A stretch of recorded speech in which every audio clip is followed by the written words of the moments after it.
sekalian, pagi yang berbahagia ini Allah Ta'ala pertemukan kita di masjid yang kita cintai ini untuk mengkaji satu tema, yaitu percikan hikmah dari peristiwa hijrahnya Nabi yang mulia sallallahu alaihi wasallam dari Mekah ke Madinah. Kita tahu bagaimana Islam di Mekah itu dalam tekanan, betul tidak Pak? Dan tidak bisa berkembang dengan maksimal. Bayangkan Bapak Ibu sekalian, di Mekah selama 13 tahun Pak, Nabi berdakwah itu yang masuk Islam berapa Pak? Tidak lebih dari 200 orang Pak. Itu rentan waktunya sabaraha? 13 tahun Ibu. Bahkan dakwah tidak bisa maksimal gitu. Kenapa? Karena makin hari makin ditekan, iya kan? Sampai kita mengenal dalam sirah Nabawiyah, sebelum Nabi hijrah ke Madinah itu ada hijrah dulu 2 kali bahkan ke Habasyah. Iya. Kata Nabi, "Fa inna hunaka malik la yudlamu ahada." Di sana ada seorang raja yang tidak akan menzalimi siapapun yang minta kepadanya suaka politik. Sekarang begitu bahasanya. Total hampir 100 orang lebih sahabat Pak. Berarti di Mekah tinggal sedikit ya. Karena Nabi kembali bertemu dengan sahabat yang hijrah dari Habasyah itu. Terakhir total mereka kembali ke gabung dengan Nabi itu di Madinah tahun ke-7 Pak. Dengan kedatangan Ja'far bin Abi Thalib. Makin ke sini dakwah Nabi makin ditekan, enggak bisa leluasa lagi. Puncaknya apa? Nabi akan dibunuh. Setelah Nabi hijrah ke Madinah, dalam kurun waktu 10 tahun itu Islam ya bisa menyebar kemana-mana Pak. Ketika Nabi tahun pertama hijrah, tahun kedua ada perang Badar ya. Itu yang ikut perang Badar saja sekitar 313 orang. Belum yang tidak ikut perangnya. Berikutnya di perang Uhud ada 700. Di perang Ahzab 3.000. Ya Pak ya. Panaklukan Mekah berapa Pak? 10.000. Perang Tabuk 30.000. Nabi wafat, sebelum wafat ada haji wada itu.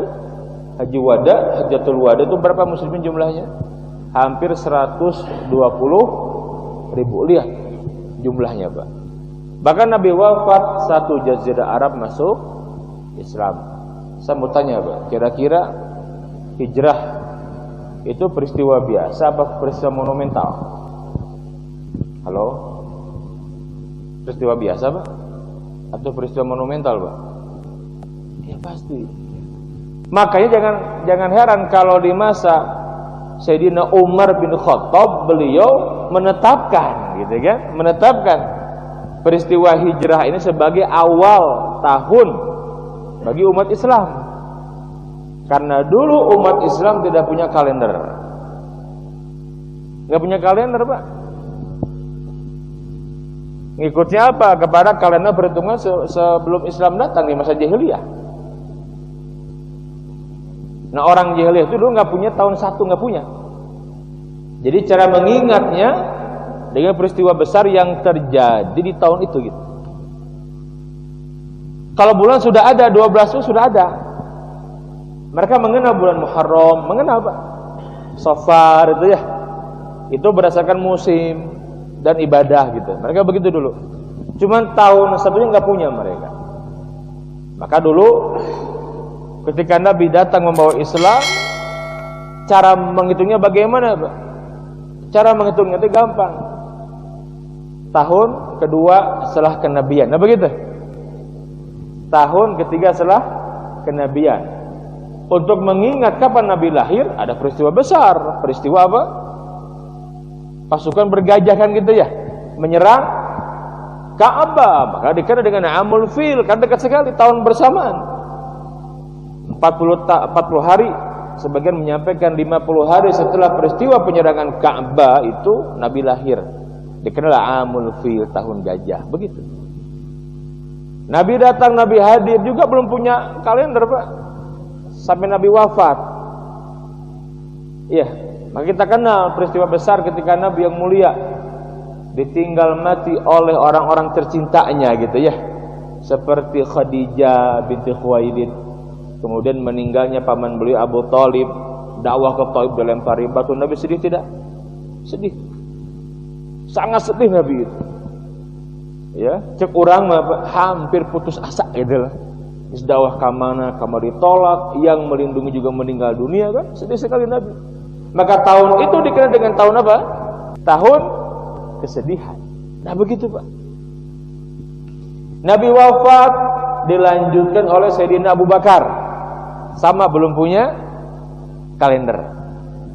Baru di masa Umar bin Khattab ketika Islam makin menyebar, bahkan dua imperium besar Pak, Persia di timur, Romawi di barat itu berakhir di masa Umar, kalah oleh umat Islam. Maka Islam makin menyebar kemana-mana, dan sahabat mengusulkan sudah saatnya lah kita umat Islam punya tanggalan sendiri, punya kalender sendiri gitu Pak. Nah maka waktu itulah muncul banyak saran, banyak ide, dan yang diterima adalah idenya Sayyidina Ali bin Abi Thalib yang menyampaikan peristiwa yang paling tepat untuk dijadikan momentum tahun satunya umat Islam itu peristiwa hijrah Nabi. Kenapa? Li'anal hijrata tufarriqu bainal haqqi wal batil. Karena peristiwa hijrah ini Pak, ya, yang membedakan antara yang hak dengan yang batil. Maka sepakat dijadikan ya peristiwa hijrah sebagai tahun umat Islam, bahkan tahun satu umat Islam, maka dikenal sampai sekarang dengan tahun hijrah atau tahun hijriah kan begitu ya. Sekarang sudah berapa ribu tahun Pak? 1442 gitu kan. Nah seperti itu. Jadi itu dari peristiwa hijrah. Saya mengajak yang pertama untuk menghadirkan perubahan, belajar kepada hijrahnya Nabi. Yang pertama Pak, hadirkan kegelisahan dalam hidup kita. Gelisah bagaimana? Kegelisahan orang-orang baik melihat kondisi yang ada. Ketika Nabi yang mulia ingin hijrah, kan Nabi itu kan gelisah Pak. Nabi orang baik, betul tidak Pak? Bahkan Nabi yang mulia mendapatkan wahyu dari Allah pun, yang dengan wahyu itu berakhirlah kejahilian Pak ya.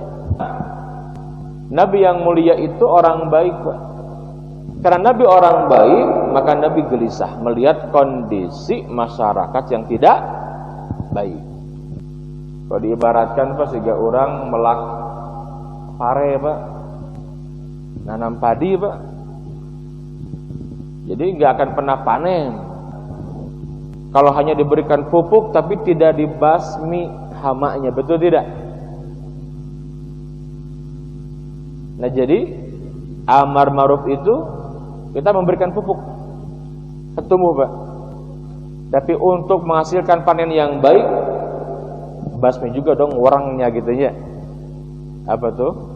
Yang merusaknya hamanya gitu. Itulah nahi munkar. Hadirin sekalian, maka kegelisahan Nabi itu yang menghantarkan kepada hijrahnya beliau. Termasuk dulu Pak, kita sedikit flashback Pak ya, dulu sebelum Nabi yang mulia diberikan wahyu oleh Allah Ta'ala pada usia 40 tahun Pak, kita lihat. Karena Nabi orang baik, ya Pak ya, Nabi orang baik. Di masa jahiliyah itu orang baik Pak. Nabi yang mulia pada usia 35 tahun itu puncak. Nabi sudah mendapatkan segala-galanya Pak. Nah Nabi masuk umur 37 tahun, Nabi melihat kondisi masyarakat Arab ini nggak beres gitu loh. Zina di mana-mana, judi dianggap biasa, yang kuat menindas yang lemah. Kan begitu Pak. Amburadullah. Kok begini? Nabi orang baik, Nabi gelisah Pak. Enggak cukup untuk sendiri, kalau sendiri mah enggak cukup. Tapi kan Nabi ingin berbuat sesuatu gitu. Ingin ada perubahan di masyarakat ke arah yang lebih baik.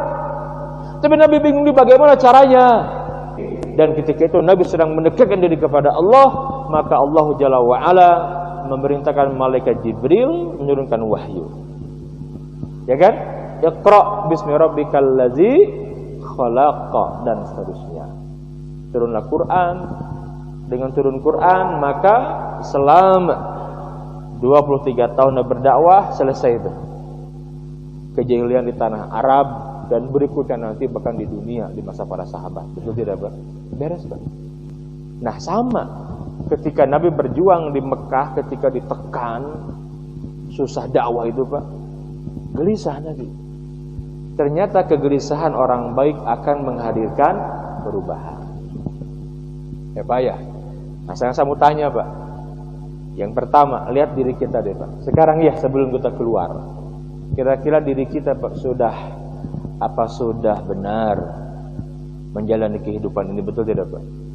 Sekarang masuk usia misalkan udah 40, udah mau 50, mau 60, emang kita berapa sih umur di dunia ini, Pak? Betul tidak? Aya batas napanya, enggak akan selamanya kita hidup, betul?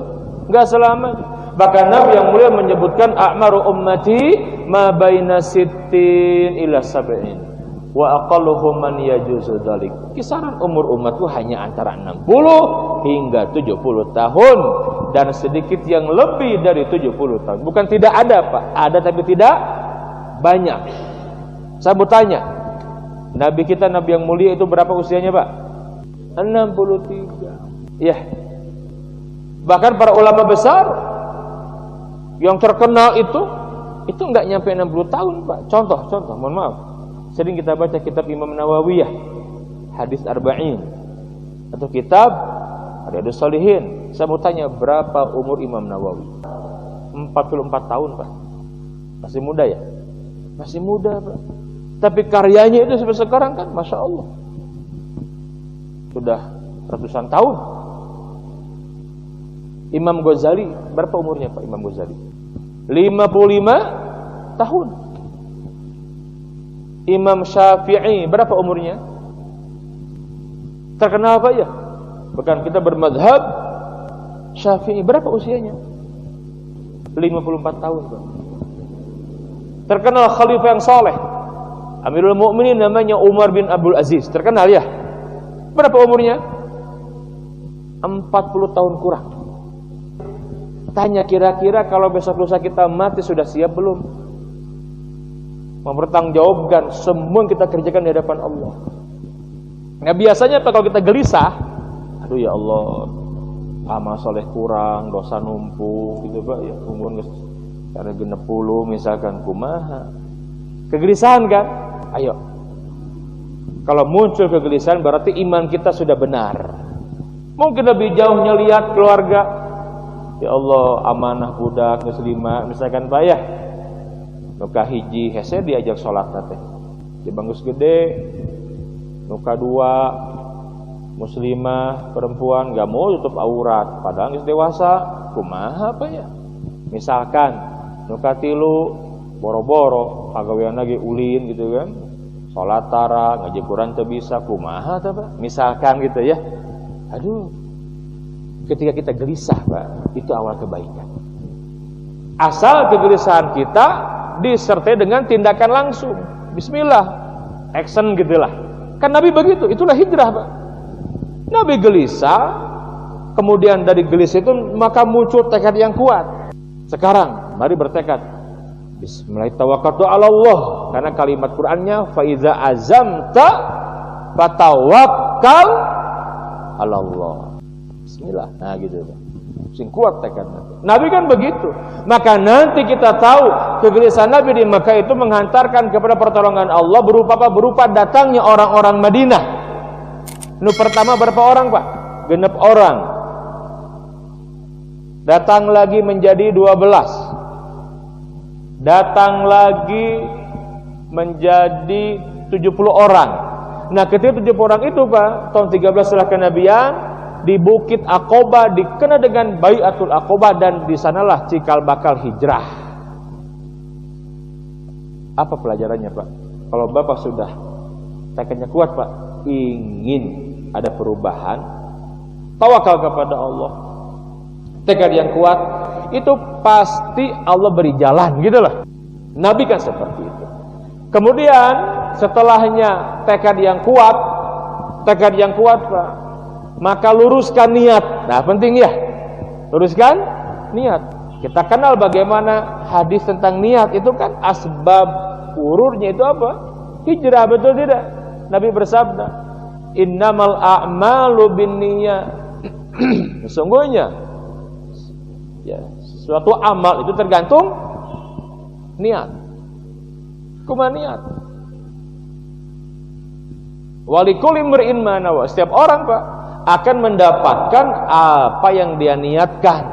Nabi itu. Maka Nabi memberikan contoh, faman kanat hijratuhu ilallah wa rasulihi. Barang siapa yang hijrahnya kepada Allah, kepada Rasulnya, fa hijratuhu ilallahi wa rasulihi. Maka hijrahnya kepada Allah dan Rasulnya. Wa man kanat hijratuhu lidunya yusibuhu aw imra'atin yankihuha. Dan siapa yang hijrahnya, Pak, karena ingin mendapatkan dunia atau karena wanita yang akan dia nikahi, fa hijratuhu, maka hijrahnya itu ila ma hajaru ilaihi, maka hijrahnya kepada yang dia niatkan. Nah, jadi ketika akan mulai hijrah itu, Pak, karena Allah saja, Pak, ya. Jangan karena yang lain, jangan. Udah karena Allah, ingin Allah ridho, ya Bu ya. Ingin ya karena Allah agar nanti sukses mulia di akhirat nanti. Udah itu niat. Berikutnya apa, Pak? Yang keempat, hijrah mengajarkan kepada kita pengorbanan. Setelah gelisah karena ingin ada perbaikan dalam hidup, kegelisahan, beri ketegaran yang kuat. Berikutnya luruskan niat. Yang keempat, pengorbanan. Para sahabat berkorban dulu, Pak. Nabi yang mulia berkorban. Abdurrahman bin Auf hanya menggunakan satu, ya, yang di bawah itu hanya pakaian yang dipakai saja gitu. Hijrah ke Madinah. Itu pengorbanan bukan? Pengorbanan at-tadhiyah. Pengorbanan apa? Harta, tenaga, pikiran, semua kan luar biasa tercurahkan. Nabi yang mulia sendiri, harga yang harus dibayar untuk hijrah ke Madinah apa, Pak? Taruhnya apa? Kepala beliau dihargai 100 unta. Itu apa namanya? Pengorbanan. Betul. Negeri kita dulu, Pak, merdeka itu, Pak, apa pengorbanannya? Para ulama kita menebus dengan nyawa dan tenaga mereka. Yang menjadi pahlawan nasional itu, Pak, Bu, silakan baca nama dan biografinya. 95% itu ulama, kiai, santri, tokoh umat Islam. Betul tidak, Pak? Muhammad Toha, Zainal Muttaqin, gitu kan? Itu nama pahlawan kita, Pak. Gak main-main. Hasyim Asy'ari, Ahmad Dahlan, banyak. Itu nama-nama Islam, ulama. Jadi umat Islam punya saham besar di negeri ini, betul tidak? Pengorbanan penting tidak, Pak? Penting sekali. Enggak mungkin, Pak, kita akan menghadirkan perubahan kalau enggak ada pengorbanan. Ya kita minimal lah, orang banyak menghijrah gitu kan. Hijrah jarang ke masjid gitu kan. Ke masjid terus. Pasti akan diomongkan minimalnya gitu. Masya tuh hujan angin ke masjid wae nama. Tah minimal korban perasaan. Betul tidak? Terbalik diomongkan banyak. Balik diomongkan kene wae angga silah teu gidangkeun, Pak. Jadi emut kisah Luqman, Bu, ya. Sama anaknya. Luqman tuh, Pak, sama anaknya, apa itu al-hikmah kan? Quran menyebutkan ini ada surat Luqman. Nyanak murang kalina, Pak. Nek keledai. Ini ingin memberikan hikmah lewat sebuah kampung. Luqman menuntun keledai, anaknya teh naik, Pak. Lewat. Diomongkeun, Pak. Eta budak kolot karunya sina nuntun keledai. Dia enak-enak saja duduk di atas keledai. Dasar budak itu sopan. Luqman, "Nak, sekarang kamu turun ya, bapak yang naik." Nah, gitu, Pak. Bapakna naik, budak kan nuntun. Orang teh ngomong deui, Pak. Ya Allah, eta kolot teu sopan pisan. Budak leutik sina nuntun keledai. Ari mayana ngeunah dina keledai. Nah, sekarang kita tuntun keledai ini. Mohon maaf, dinaikan kuduan heula, Pak. Yuk naik. Luqman naik, budakna naik. Ya, begitu lewat lagi dia omongkeun deui. Eueuh eta keledai leutik diteken kuduaan. Karunya atuh tidak berperi kekeledean bu. Sopan pisan eta kolo jeung budak naik keledai karunya. Setelah lewat, nah sekarang mah tong ditaikan. Tungtun, dituntun. Dia omongkeun deui itu. Jelema teh dasar, teu ngarti pisan. Eta tempang naboga keledai jeung dinaiki kok enggak dinaiki. Teu ka mana otakna? Dia omongkeun deui wae. Teu beres-beres. Cek Luqman teh, anakku seperti itulah manusia. Gak ada ujungnya, Bang. Udah, jangan hiraukan mereka. Yang penting mah kita benar di jalan Allah. Bismillah, dan gak mungkin atuh Pak kita berbuat sesuatu orang sedang sembetul tidak. Gak mungkin. Yang penting mah orang lakukan Allah ridho gitu. Malah ujungnya. Begitulah. Jadi setelah ada pengorbanan, maka hijrah mengajarkan ahamiyatut takhtit. Apa Pak? Planning. Strategi itu diajarkan. Makanya hijrah mah akan ada terus, Pak. Ya, sampai hari kiamat dianjurkan kepada kita baik hijrah makan, hijrah tempat, tapi harus planning, pakai perencanaan. Kenapa waktu hijrahnya punya? Kan genting tuh. Nabi sampai mau dipenggal kepalanya. Betul tidak? Kenapa Allah tidak memberikan buruk? Bener tuh. Hari Isra Mi'raj diberi buruk karena Nabi teh. Ya kan? Kasih buruk ke Aqsa beres sekejap atuh Pak. Coba kalau misalkan Allah kasih buruk tuh di Mekah ke Madinah beres mola ya tak kisah yang luar biasa yang mencekam tianya yang sampai sembunyi di Jabal Sur juga di Gua Sur dikejar enggak ada Pak. Enggak sekali naik sampai ke Madinah beres itu kan ngurus orang Islam kabeh naik buruk. Enggak begitu. Kenapa? Karena tidak ada perintah mengulangi Isra Mi'raj enggak ada. Itu mah mukjizat untuk memuliakan Nabi. Tetapi hijrah ini Pak sunatullah. Para nabi hijrah. Siapapun yang ingin sukses dalam hidupnya hijrah itu pasti Pak. Makanya penting hijrah mengajarkan ahamiyatut takhtit perencanaan. Maka lihat Nabi yang mulia, iya, ketika hijrah Nabi itu luar biasa Pak, merencanakan. Ya. Siapa yang mengantar makanan ketika Nabi di Jabal Tur itu kan strategi semua. Biar nggak ketahuan, maka ini peran Abu Bakar, ini peran putrinya ya Asma binti Abu Bakar. Bahkan Nabi menyewa seorang yang bukan muslim ya Abdullah Uraikid. Berarti Nabi itu kan luar biasa gaulnya banyak, hebat tapi Nabi tahu ini orang ini amanah, nggak apa-apa bab dunia mah kita perlu jasanya. Udah dibayar ke Nabi profesional. Karena dia tahu jalan tikus saja orang banyak jalan ke Madinah tahu. Nabi pertama berangkat langsung ke Madinah ke arah utara tidak, Nabi ke arah selatan dulu kan mengecoh. Ke arah selatan sigara ke Yaman Pak. Naik ke Jabal Tur 3 hari udah beres baru Nabi ke Madinah. Pakai jalur yang tidak biasa. Itu apa namanya? Strategi. Seperti itu. Mudah-mudahan percikan hikmah dari hijrah Nabi membuat kita terinspirasi Pak ya. Minimal apa Pak? Minimal kita harus punya tekad untuk menghadirkan perubahan dalam hidup ke arah yang lebih baik. Mudah-mudahan kalau misalkan menuju sudah mewah begini fisiknya, dimanage dengan baik pengajiannya, wah kebayang. Setahun, 2 tahun itu akan kelihatan hasilnya. Cekapnya baik. Mudah-mudahan yang disampaikan menjadi pencerahan. Kembali dari tema kita ingin kita punya tekad yang kuat Pak ya untuk menghadirkan perubahan hidup kemana? Ke arah yang lebih baik. Tadi memiliki kegelisahan. Yang kedua tekad yang kuat. Yang ketiga niat yang lurus karena Allah. Yang keempat pengorbanan. Yang kelima perencanaan. Penting strategi penting agar sukses karena itulah pelajaran yang diajarkan lewat hijrahnya Nabi yang mulia sallallahu alaihi wasallam. Ala hadhihi niyyah al-Fatihah. A'udzu billahi minasyaitonir rajim. Bismillahirrahmanirrahim. Alhamdulillahirabbil alamin. Arrahmanir rahim. Maliki yaumiddin.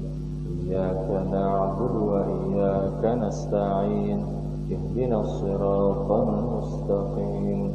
Siratal ladzina an'amta 'alaihim ghairil maghdubi 'alaihim waladdallin.